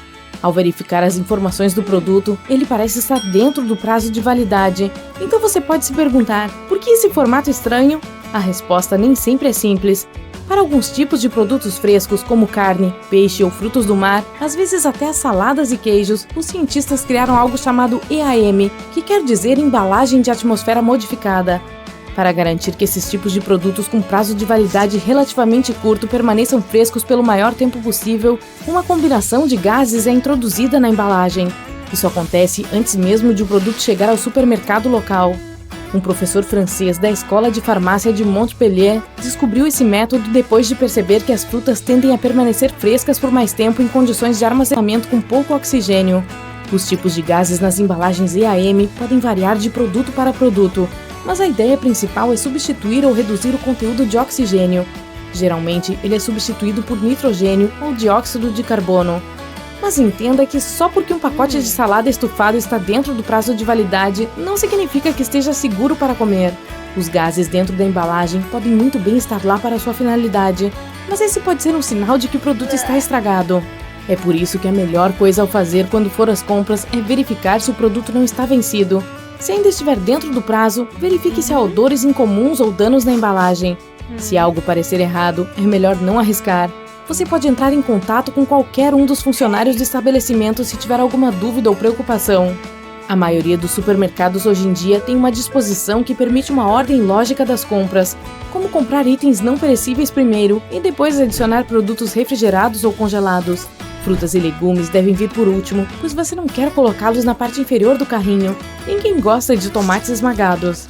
Já que estou falando de frutas e vegetais, tente comprá-los no início da manhã, se possível. Vegetais que ficaram na prateleira o dia todo podem perder um pouco da sua forma e textura, enquanto outros podem ficar um pouco murchos.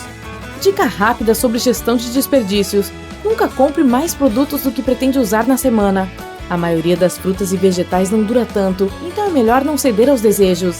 Fazer compras com o estômago cheio também pode ajudar, tanto quanto ir às compras com uma lista pronta de coisas que você precisa comprar. Inspecionar minuciosamente a embalagem de cada produto pode economizar um pouco de trabalho mais tarde também. Os produtos refrigerados precisam estar frios ao toque, enquanto os congelados precisam estar sólidos e sem sinais de vazamento. Ao chegar em casa, providencie a refrigeração de todos os itens necessários o mais rápido possível. Geralmente, eles não devem ficar fora da geladeira por mais de 2 horas. Caso contrário, sua qualidade não permanecerá a mesma. Comprar ervas em vasos no supermercado pode não ser a primeira coisa na sua lista, mas certamente é algo a se considerar. Elas não apenas estão disponíveis por um valor menor, como também são fáceis de cultivar e cuidar. Imagine um belo jardim de ervas bem ali na sua varanda ou mesmo na cozinha. Isso não seria legal? Assim, você sempre terá manjericão fresco para servir em um prato de massa de dar água na boca. Como você ainda está no supermercado, pegue alguns filtros de café. Você pode não ter uma máquina que utilize filtros em casa, mas eles podem ser úteis para muito mais coisas. Podem ser usados para filtrar líquidos, empilhar porcelanas delicadas com segurança em seus armários, ou até mesmo polir vidraças, ou aliás, até sapatos. Se suas frutas e legumes favoritos estiverem em oferta, mas comprar grandes quantidades significaria que eles seriam desperdiçados, considere congelá-los. Você pode estocar itens para fazer smoothies, especialmente para a estação mais fria, quando há opções limitadas de frutas frescas. E não pegue apenas a primeira coisa na prateleira, especialmente se for provável que ela estrague rapidamente. Os supermercados reabastecem seus produtos seguindo uma disposição de primeiro a entrar, primeiro a sair. Assim, os itens na parte de trás da prateleira sempre serão um pouco mais frescos. O mesmo vale se você prefere os chás ao café. Mude para a compra de folhas soltas e você não apenas reduzirá os custos, mas também poderá fazer suas próprias misturas caseiras para chás. Eles terão um sabor mais forte do que o vendido em saquinhos. Quanto aos outros itens para casa, faça um estoque de itens como lâmpadas, toalhas de papel ou pilhas. Você provavelmente sempre precisará de pelo menos um desses itens, por isso é melhor comprá-los em quantidades maiores quando estiverem em promoção. Eles nunca serão desperdiçados, e vamos ser sinceros, é sempre irritante quando você fica sem pilhas em casa e o controle remoto da TV para de funcionar. Tente reduzir o número de vezes que você vai ao supermercado para comprar apenas um item. É ineficiente e muito provavelmente você acabará comprando coisas de que não precisa. Essa lista de compras começa a fazer muito mais sentido agora, não é? Outra lista que vale a pena fazer é aquela que contém o que você tem na geladeira. Tente fazer essa lista pelo menos 2 vezes por semana. O planejamento de refeições com pelo menos uma semana de antecedência também ajudará a reduzir a compra por impulso. Se você já sabe o que vai querer para o jantar na quarta-feira, por que adicionar mais alguma coisa ao carrinho se for desnecessária? Ao mesmo tempo, use a criatividade com suas sobras. Não é preciso desperdiçá-las se você pode misturar e combinar ou adicionar algumas ervas ou sabores para temperá-las. Guarde as sobras em recipientes transparentes para ter melhor visibilidade e não tenha medo de definir um dia das sobras durante a semana. Também é bom vê-las como ingredientes em vez de restos. Use o que sobrou de massa ou legumes cozidos no vapor para uma fritada ou uma omelete. Misture legumes cozidos com alguns tomates para fazer um molho de macarrão. Prepare alguns wraps para o almoço do dia seguinte com qualquer coisa, desde sobras de arroz cozido até carne e legumes. Ou, se você está realmente procurando o método mais fácil de salvar as sobras, sempre pode transformá-las em sopa. O acompanhamento de legumes da noite passada pode se transformar em um almoço saudável se você simplesmente adicionar uma porção de caldo e misturar tudo. Mesmo um pão de 2 dias pode ser recuperado se você o cortar na diagonal, polvilhar as fatias com ervas e azeite e colocá-las no forno por alguns minutos. Você terá então croutons caseiros perfeitos para a sopa que sugerimos antes. Um pouco de conhecimento sobre os rótulos também nunca faz mal a ninguém. Fique atento a ingredientes que você nunca ouviu falar ou aqueles que você não consegue pronunciar. Um produto que geralmente tem mais de 5 ingredientes listados na embalagem deve ser evitado. Até mesmo a maneira como você carrega suas compras no supermercado pode afetar como e o que você compra. Se você prefere cestos do que carrinhos, está mais propenso a compras por impulso. É o que afirma um estudo publicado pelo Journal of Marketing Research. Isso acontece devido ao esforço que você faz para carregar as compras. Pegar um carrinho provavelmente te deixará confortável o suficiente para procurar bem pelos produtos e ler os rótulos cuidadosamente. Quando sua lista de compras não for muito grande, escolha os caixas de autoatendimento se disponíveis. Estudos mostraram que as compras por impulso são reduzidas em até 32% se você registrar seus próprios itens ao sair.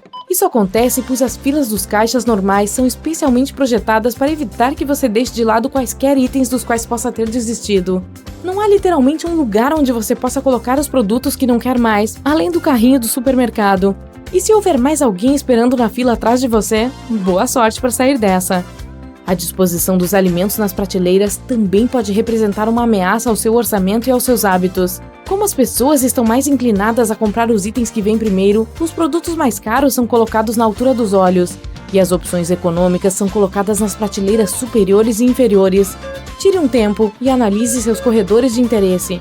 Você ficará surpreso ao ver que a maioria dos itens colocados nas prateleiras mais altas ou mais baixas geralmente não são apenas mais baratos, mas também com menos aditivos ou aromatizantes artificiais. Ei, tenha cuidado, é perigoso ali. A anomalia do Mar Báltico. Em 2011, uma equipe de mergulho desceu ao fundo da parte norte do Mar Báltico em uma caça ao tesouro, mas o que encontraram foi um objeto muito estranho. Quando tiraram fotos e as mostraram a outros, muitos acreditavam que era uma nave espacial afundada de outra civilização. Outras pessoas disseram que o objeto havia sido formado por causas naturais, mas os metais dentro da estrutura não poderiam ter se juntado naturalmente. Agora, alguns cientistas até creem que foi algo que surgiu na Idade do Gelo. Talvez tenha sido até um meteorito que acabou preso sob o gelo naquela época. Um maelstrom é um redemoinho, uma espécie de corrente rotacional poderosa que se forma quando duas correntes colidem e criam um vórtice circular.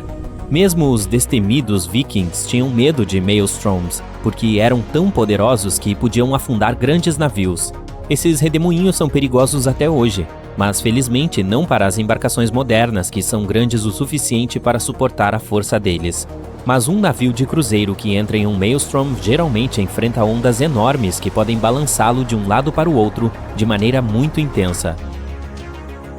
Um maelstrom pode ser tão forte que é capaz de se transformar em algo como um buraco negro subaquático.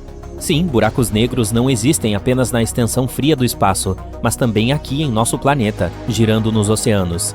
Eles são semelhantes aos do espaço, já que são compactados com tanta força que nada que entra neles pode escapar. Os buracos negros subaquáticos geralmente se estendem até 150 km de diâmetro, e se você entrasse em um desses, provavelmente nem saberia, porque agem como vórtices. Mas devido ao seu tamanho, até mesmo os profissionais dificilmente podem ver seus limites. Agora algo mais relaxante. Da próxima vez que você for à praia, preste atenção e talvez veja um fenômeno óptico chamado raio verde. Você pode observar isso logo após o pôr do sol ou logo antes do nascer dele. Ocorre quando ele está quase completamente abaixo do horizonte, enquanto sua borda, a superior, ainda está visível. Por apenas 1 segundo ou 2, essa borda terá uma coloração esverdeada. É porque você está olhando para o Sol através de partes mais grossas da atmosfera, enquanto ele se move pelo céu. À medida que está mergulhando abaixo do horizonte, a luz refrata, ou se dobra, na atmosfera e se dispersa. Espere por um dia claro sem nuvens ou neblina no horizonte para ver esse fenômeno com mais clareza. Você estava ansioso para nadar quando percebe que a água no oceano está com uma cor avermelhada. Melhor evitar entrar. A Flórida é conhecida por suas marés vermelhas. Ocorre quando a concentração de algas microscópicas específicas é maior do que o normal. Milhares de espécies em águas marinhas e frescas são praticamente inofensivas para animais e humanos. Elas até nos ajudam, já que são uma importante fonte de oxigênio. Mas algumas, como as que tornam o oceano vermelho, podem ser extremamente perigosas para animais marinhos, como tartarugas, peixes e aves.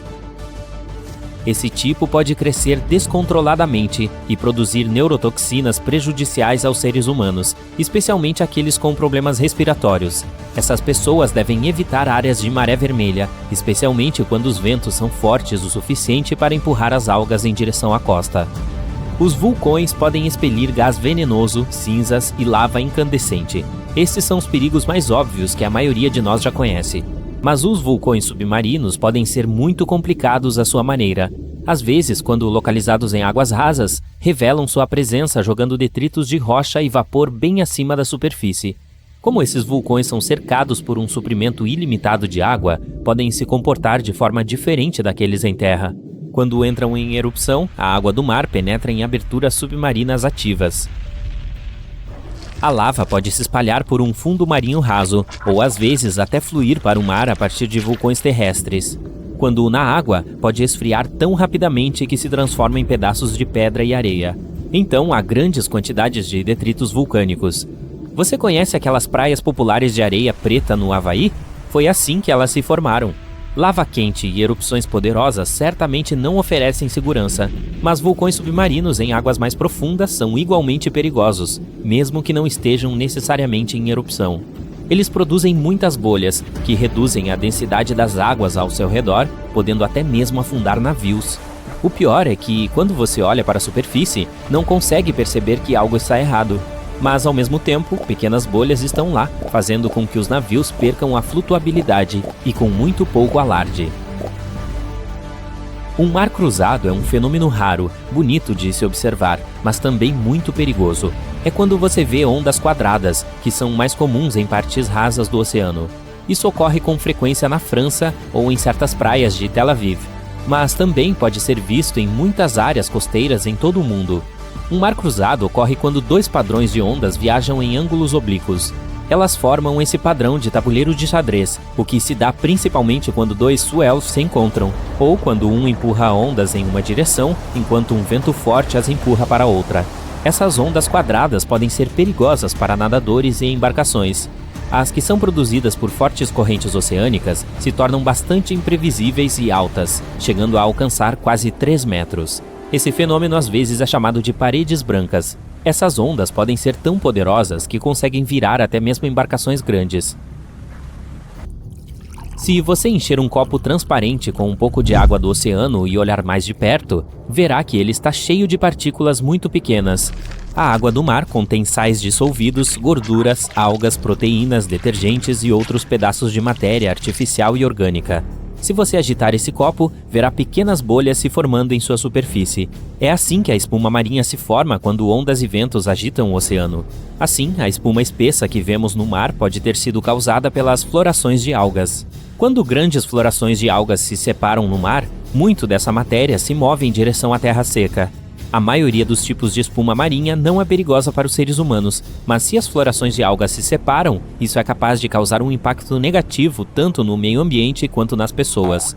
Por exemplo, quando as bolhas de espuma do mar estouram, as toxinas que elas contêm são liberadas no ar e podem irritar os olhos ou causar alguns outros problemas de saúde. Você pode ver um macaréu nas áreas onde um rio desemboca em um mar ou um oceano. É uma maré poderosa que vai contra a corrente e sobe o rio. Um macaréu causa uma mudança repentina de profundidade. É um aumento positivo, o que significa que aumenta o rio, tornando-o mais profundo. Uma mudança negativa é quando o rio de repente se torna muito raso. Não há macaréus em todos os lugares. O rio deve ser bastante raso, com uma saída estreita para o mar. O lugar onde eles se encontram deve ser plano e largo. Além disso, a área entre a maré baixa e alta deve ter pelo menos 6 metros de diâmetro. Claro, existem algumas exceções, como o rio Amazonas, o maior do mundo. Por lá, os macaréus são chamados de pororoca. A foz do Amazonas não é estreita, mas acontecem macaréus. Isso porque sua boca é rasa e tem muitos bancos de areia e ilhas baixas. O macaréu é tão forte lá que o rio nem tem um delta. Seu sedimento vai diretamente para o Oceano Atlântico, onde correntes rápidas o levam embora. Um macaréu é muitas vezes imprevisível e pode ser extremamente forte. Em muitos casos, muda a cor do rio de esverdeado ou azul para marrom. Pode danificar a vegetação ou até mesmo arrancar árvores do chão. Portanto, esportes recreativos como caiaque e surf podem ser perigosos nessas áreas. Mesmo que você só queira conferir um macaréu, tenha cuidado. As ondas são capazes de varrer os pontos de vigia e arrastar qualquer coisa ou quem quer que esteja por lá.